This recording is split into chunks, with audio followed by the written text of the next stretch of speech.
Imagine you had the chance to sit down with KIRK Hammett to, let's say, a beer, and he is asking you something like, "Hey man, what do you think? Where could I improve on guitar?" Well, if I would have the chance, I wouldn't say something like, "Yeah, work on your picking, on your precision, pick slanting," or this kind of stuff that I usually tell here on this channel to you guys.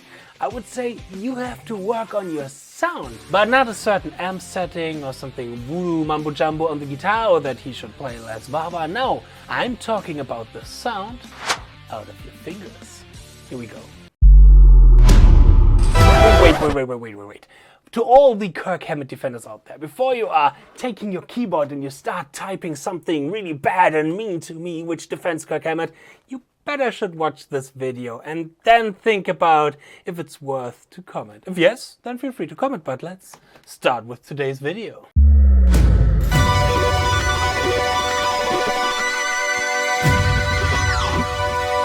When I was in my final year of studying music performance and music education here in Germany, I had to write a master thesis. And I had quite of a hard time to come up with a topic where I can write this thesis about.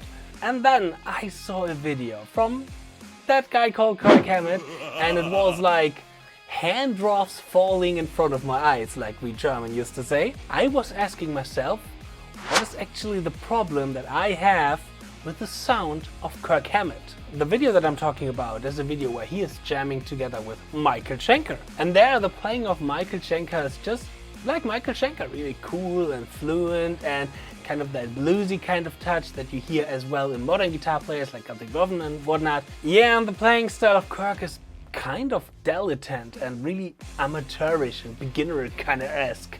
Not really good. And I came to the conclusion that one of his biggest problems in this kind of jamming solo situation, that I also find as well in his older legendary solos back from the 80s and all the stuff that he did in the 90s and 2000s, is his vibrato. This is a topic where we're going to talk about in today's video. And I don't want this video to be a blame about KIRK Hammett's shitty vibrato. No, I want to take him as an example to reflect maybe to yourself and to see what kind of problems we all, even myself, often have when it comes to good finger tone and to good vibrato. So I guarantee to you, when you watch this video till the end, you will definitely have some benefits out of it on how you can work on your own vibrato to sound more like Michael Schenker and not like KIRK Hammett after this video. But first you might ask, especially when you know this channel, that, well, Justin, you are more famous for playing this kind of stuff and doing these kind of things.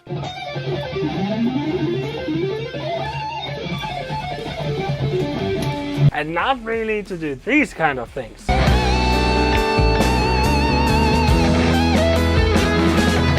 Well, sometimes there's more to them than meets the eye. When I was in my 20s, I had a really terrible, shitty vibrato as hell. I mean, look at this video clip of me performing a song together with my old guitar teacher live, and the vibrato and the tone is just awful, really awful.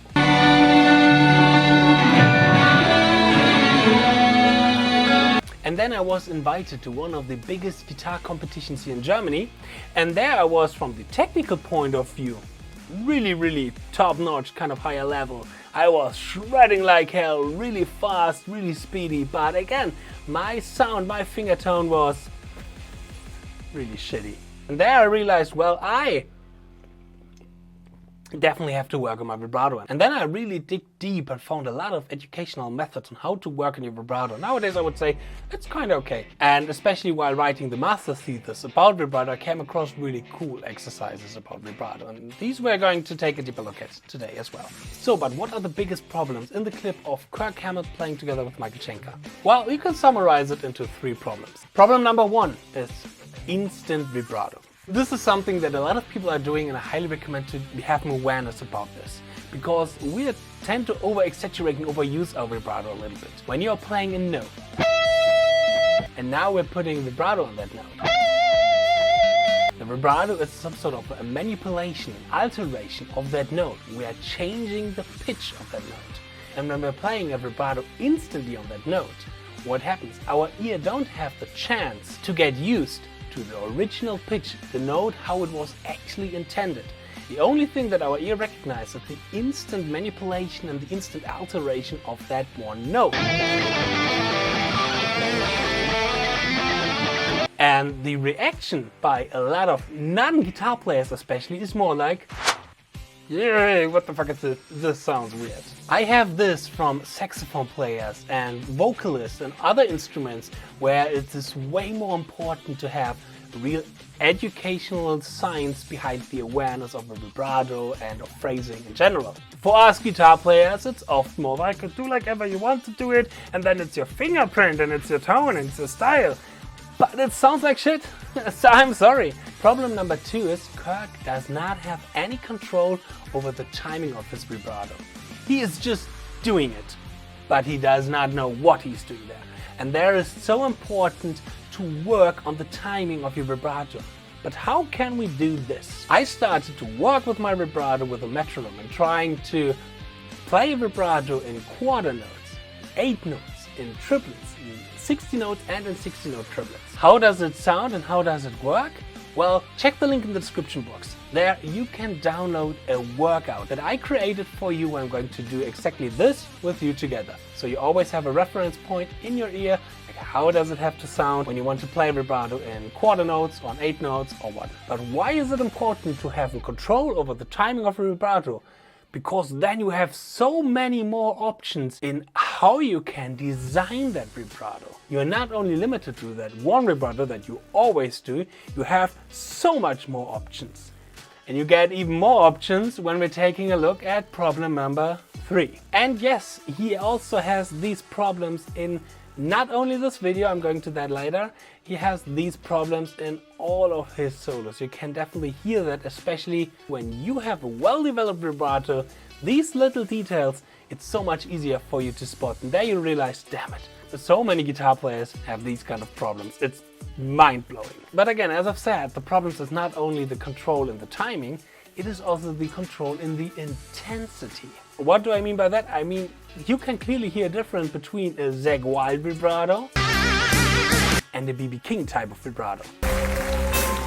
And not that the one is better than the other one, but you can hear a difference in the intensity. Zakk Wylde is known for this huge vibrato, or Yngwie, or modern guys like Brandon Ellis. While, for example, BB King has this really short vibrato. Fast, but short. But I would say all of these players, they have a certain control over it. At least they had made some thoughts about their vibrato. And when you have the options with playing a really intense vibrato or really small vibrato, you can transform melodies in something so much more beautiful. You can give them life, like Marcus Demel once said, one of the greatest guitar players here from Germany. Or Rick Graham, one of the greatest modern guitar players. He used to have one really cool exercise, especially for this kind of problem, not having control with the intensity. Take a melody like this, for example.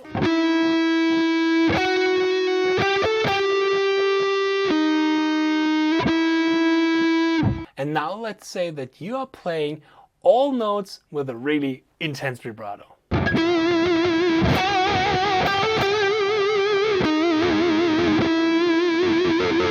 Not really cool. Works maybe for the beginning, but it is a little bit too much. Or on the complete other hand, on the complete opposite, let's say that we're using a really small vibrato. It sounds like this.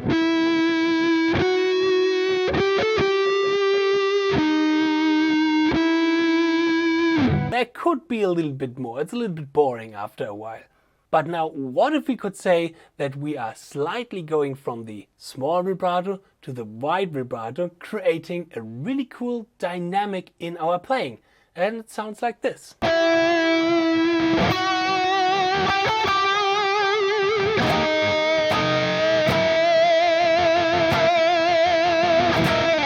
These possibilities gives you so much more options in your playing and how to phrase your playing. It is so sad to miss out of these options, because otherwise we're just practicing some fast stuff, and I've been there most of my life that I'm just practicing more fast stuff than the phrasing stuff, which is sad. Or that we never made a thought about it and said, ooh, it's art and it's his or my kind of style and my kind of tone. Again, one of the biggest learnings that I try to teach you on this channel is how important it is to have an awareness over what you are doing. And these are the problems that KIRK Hammett especially have in this video. Now you could say maybe he was nervous. If I would have to play in front of Michael Schenker, or let's say somebody who is kind of a hero for me, like Michael Schenker is for KIRK Hammett, like for example John Petrucci or whatnot, yeah, I would be nervous as hell. I would shit my absolute pants. And I've shitted my pants at least twice when I had to play guitar in front of Jordan Rudess. But for these situations, we are preparing, we are practicing. Well, at least this is my practice philosophy. I practice guitar so that in these kind of situations, I definitely know what I'm doing, I definitely know what I'm capable of, and I'm trying to have as much control as possible over my instrument. And you could say, man, KIRK Hammett was in his 50s in this video, he's getting old, but this problem does not appear in his 50s. He has these kind of problems since the beginning of his career. And here's another thing where I don't get my mind around, because as we all know, one of KIRK Hammett's old guitar teachers was none other than Joe Satriani, the man who wrote and plays beautiful melodies like this one here.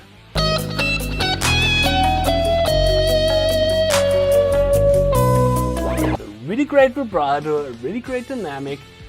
Why did he never talk to KIRK like, you have to work on your vibrato, bro? But also as well, you could say, who are you to tell that? You are just a stupid YouTuber and you're sitting in your room, and KIRK Hammett is playing in one of the biggest metal bands and rock bands of all times, and he's selling out arenas, so why should he care about it? Yeah, but this video is not necessarily just about KIRK Hammett, it is also about you. Because again, I want to demonstrate here on what kind of problems we sometimes have as musicians, and KIRK Hammett, to be honest, is a really good example. When I would go on the street and ask random people which kind of solo they would prefer, they would like more, and I would bet all of these Ibanez guitars here that most of the people will say that the Michael Schenker solo is more likely to hear, is more pleasant to their ear, and that the KIRK Hammett solo is maybe not that good. And of course you could also say that there are more problems than just this vibrato, or note choices, technique, all this kind of stuff. But I say when you have an awareness about your vibrato and your phrasing, all the other stuff is actually not so important, or it is at least excusable. And this is coming from my words, a guy who is 80% of his time is talking about speed picking and technique and sweeping and shredding and all this kind of stuff. So never underestimate the tone out of your finger. And so much for today's video. I hope you liked this video. I hope I'm going to see you in my next video. Leave a like, subscribe, ring the bell, and of course comment if you still want to defend desperately KIRK Hammett. Alright, I'm going to see you soon. Justin Hambach here, back from my practice cave.